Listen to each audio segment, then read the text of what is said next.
In this video, we're gonna take the comic process and break it down into tiny pieces. Welcome back to Pencils and Stories. My name is Henrike and I make and teach comics. If you want to make your own comics as well, then subscribe to this channel for weekly videos.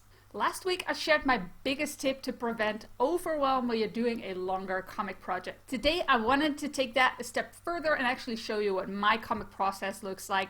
How do I go from the big goal of making an entire comic of multiple chapters and multiple hundreds of pages, and how do I break it down so I can do actual actions every single day which do take me closer to the big goal but don't overwhelm me at the same time. So let's dive right in. So I call this making a game plan for your comic. And we're going to talk about how to get to the smallest action from a bigger goal. So in the last video, I talked about having a big goal and how that can be slightly overwhelming. Having big goals is really good, but it can be kind of disheartening if you're in the thick of it, especially if you're at the start, you know, and the ending is nowhere near in sight. For example, this is the cover of Chapter 1 of Recollection City. I just finished Chapter 1, but there's gonna be multiple chapters.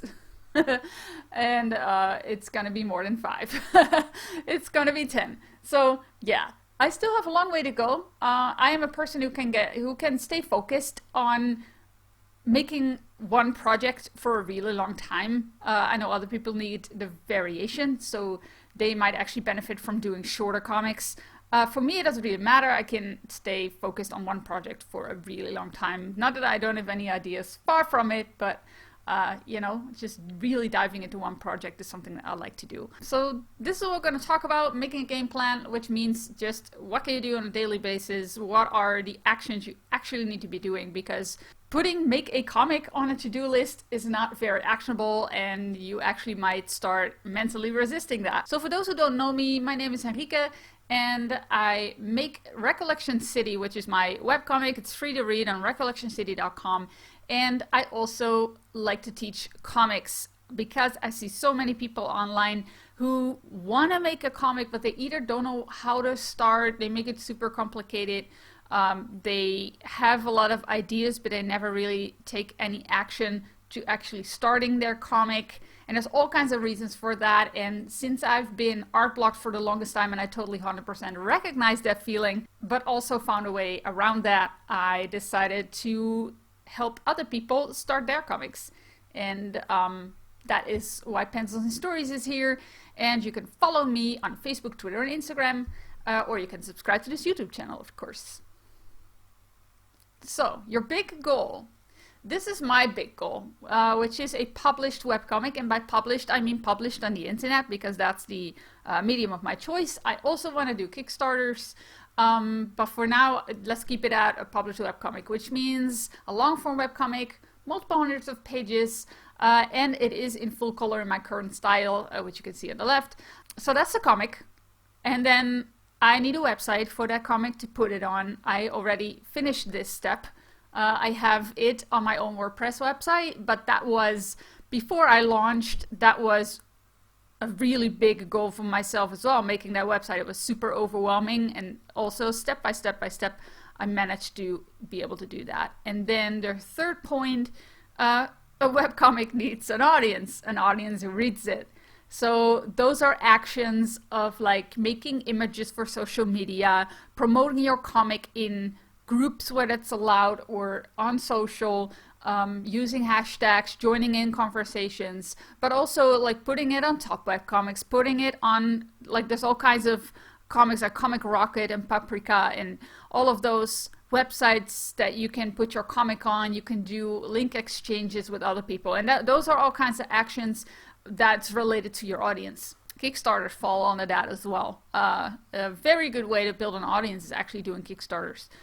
So those are all kinds of actions that can come out of these bigger goals, and those all hang under the one big goal, which is a published webcomic. But yeah, making a published webcomic is an overwhelming goal, especially if your comic is as long as mine is. That can be super overwhelming. So in my last video I said break down the big goal, break down the entire process, work backwards from the big goal until you have the smallest step that you can actually do. Keep your bigger goal to give yourself motivation, but then when you're working on your next step, forget about your big goal. That's what I like to call it. One of the first steps from going to a large goal to making it smaller for me is breaking it down into milestones. And a comic usually has very natural milestones. For me, the way I have made my comic, it can differ. For example, if you make a comic that has seasons and episodes and stuff, you can use different words if you want. These are the words that I use. My comic is made up of chapters. Those chapters have pages, and then every single chapter is made up of scenes. So from big to small, it's chapters. These are very big milestones. They are also very rare. I don't hit them very often. They're also a big reason for celebration if I hit one. So far, I finished the prologue, which was a big milestone because the prologue was actually my test comic, and then I finished chapter 1 recently. And then you get to scenes. I actually work on one scene at a time. This is called batching. I will talk more about that later. But even in a scene, I only work on 7 pages at a time because more than 7 pages overwhelms me. And then the pages themselves, you can only ever at any moment in time work on 1 page. That is the daily focus. Like on my to-do list, which you will see later, is a lot of stuff related to pages. Like this is a very natural way to break up your comic. But even this is like, these are not actionable goals. It's not like I'm gonna finish a scene. That's still kind of vague and not really actionable. Finishing a page is already better, but even a page needs to be broken down into smaller steps. So yeah, every single page is a mini milestone. It's the smallest milestone that you can have. Maybe finishing a step of a page for you is a milestone. That could be as well. It could be a reason for celebration. Hey, I finished inking this page today. I'm gonna treat myself to, I don't know, an hour of reading comics or something. But yeah, focus on making a really, really great page. But even make a comic page is not really an actionable step, because I don't know how it is for you, but for me, 1 comic page takes me on average about 15 to 20 hours. I don't make 1 page every day. So it's not just one sitting, make a page is not a thing. At least for me, it's not. So that's why I say it's not an actionable step. These little tiny rectangles on the left, those are actually steps for me. When it comes to the steps, for me, it's very important to batch. And you can batch in multiple ways. I'm going to tell you how I do it in the steps that I've laid out here. But do what works for you. And this requires some experimenting. In one of my other videos, I told you about, the first part of your comic is just going to be about experimenting and seeing what works for you. If you never made comics before, this is where you figure all of that stuff out. For me, it took me around 20 pages to get kind of a feel for the process, and that's where you can start to optimize. For me, I have figured out some stuff about how I like to work best, so that is how I laid out the steps over here. And then just as a quick note, on the left, this is my progress sheet. This is what I call it. On the left, you can see, I don't know if my mouse actually shows up, but I hope it does. On the left here, you can see the page numbers. I have the steps of every single page. So a page needs a script, it needs a thumbnail, it needs I call it text, but it's actually lettering and layout. Layout is composition, like panel borders and stuff like that, gutters.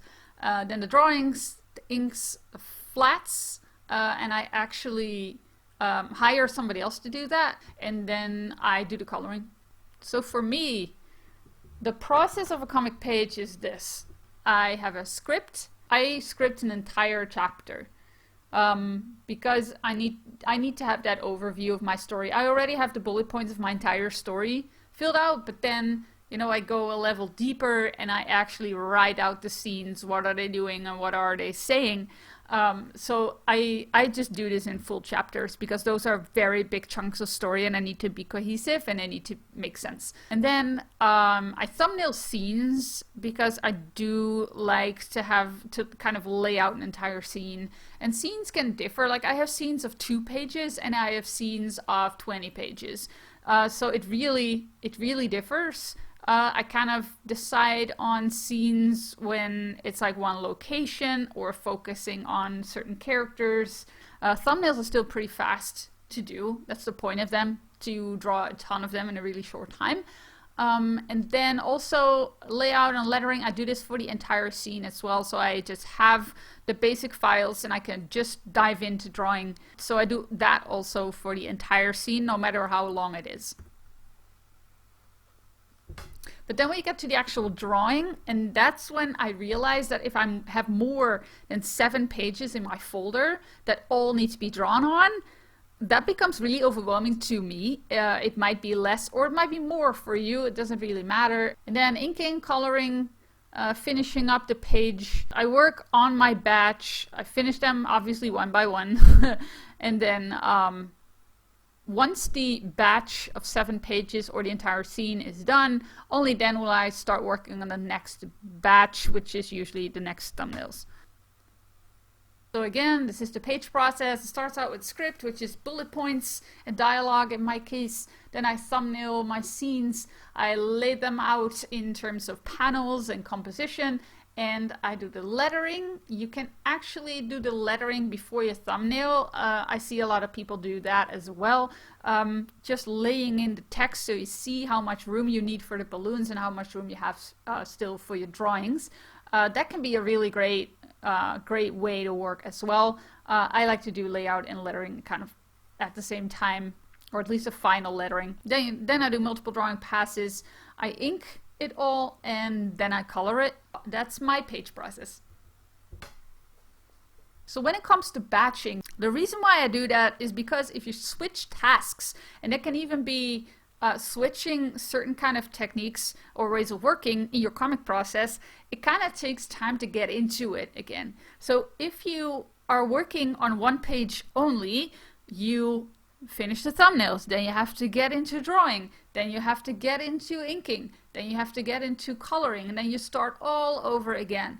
When you have a certain task, it's good to batch it because you can get kind of in a flow. It just goes faster. You don't have to switch all the time. Like for example, the creative brain space needed for thumbnailing is completely different than that of inking. And that is why I have these points on here as well. Like my daily tasks kind of have these principles behind them, because batching makes sure that I always have pages in various stages of production. So when I've drawn 3 pages and there's still 4 pages left, sometimes I'm just more tired and drawing comes harder for me, but I can still ink.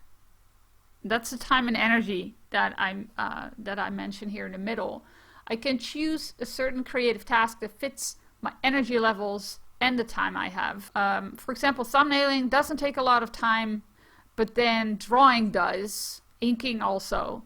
You know, having various pages in your batch in various stages of completion, make sure that you can choose the right task for the right moment and you have variety. Like sometimes you just get bored, you know, I'm like, oh, drawing again. And then my last point, the to-do has to be actionable. So if you cannot look at it and know exactly what it is that you need to be doing, then your to-do needs refining. And you can see what I mean on the next slide. This is what a typical comic to-do list for me can look like at any given time. This is just an example. You know, there's always multiple parts of the process that you can work on at any single time. That follows the variety principle that I talked about on a previous sheet. Because I can always start writing the next chapter in the script. You know, sometimes you really want to do some writing, and that's when you can work on the script. Or you can start the next thumbnails when you're almost done with drawing pages and stuff. You know, usually I really need to finish the pages. Is why I usually don't start a new scene until my batch of current pages is done. But the thumbnailing is one of my favorite parts of the process, so sometimes I just want to be thumbnailing. So that can be something on your to-do list. But usually the pages and the designing is absolute priority because that's the next stuff that needs to be done. Like, you need to finish pages. So design and pages is actually really practical work. When you make a comic, you have to design a lot of stuff. And then you have the pages themselves, and those are in various stages of completion. This can be your to-do list at any given time.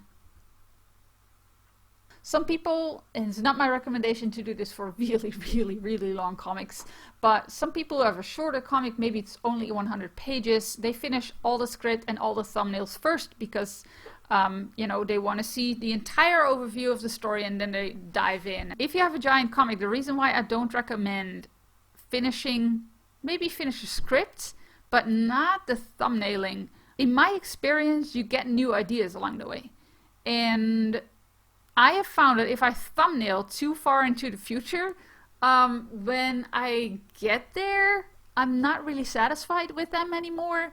So that's why I do thumbnail, you know, scenes out entirely, maybe even go as far as, you know, go to the end of the chapter, but even that for me is still pretty far in the future. But that's because my comic is huge. If you have, like I said, if you have a comic of 100 pages, this is totally something that you can do. And then you have the people who, you know, don't have a buffer for their webcomic. They have a weekly page they need to get out. You might not be able to work in batches, and that's fine. You know, so finish one page at a time. It can be kind of beneficial even because you really have this very hard deadline. It's a really good kick in the butt not to have a buffer.